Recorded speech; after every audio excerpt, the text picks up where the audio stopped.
So what we want to bring to your attention is the sewing machine attack. So how does that look? Something like that. Yeah.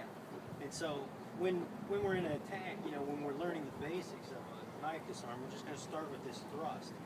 And then we'll talk about things coming in like this super fast. So just for a thrust, if the thrust is coming in, I can hollow out, okay, bring in whatever I wanted to do with that. So again, with the sewing machine thing, if it's coming in like this,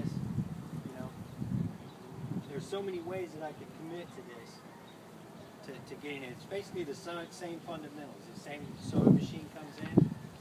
I'm going to want to stop this right away. Whatever I've got to do to basically get out of the way of danger. If it's still coming in with this sewing machine action, and just this fast stuff, how I'm going to get there and get that awareness is I have this awareness around me already, and this attack comes in, and say it's a thrust comes in. We have to start with the thrust. You're not going to get anywhere without it. Even if I was stepping to the outside and doing this, it doesn't matter whether I'm looping, inside or looping inside. The whole thing about it is getting out of the way of danger, committing to what you're doing, and that'll get you to where you need to go.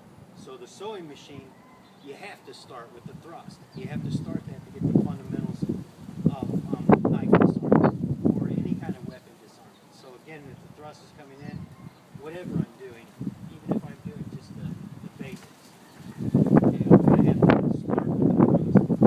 So basically how I'm doing that is when this comes in, like just get out of the way of danger. You can redirect it back. And so the way we look at this is like, God will allow us to be put in, situations, but there's always going to be a way out. He'll have a way out for us. And what we could be talking about this way is like a temptation.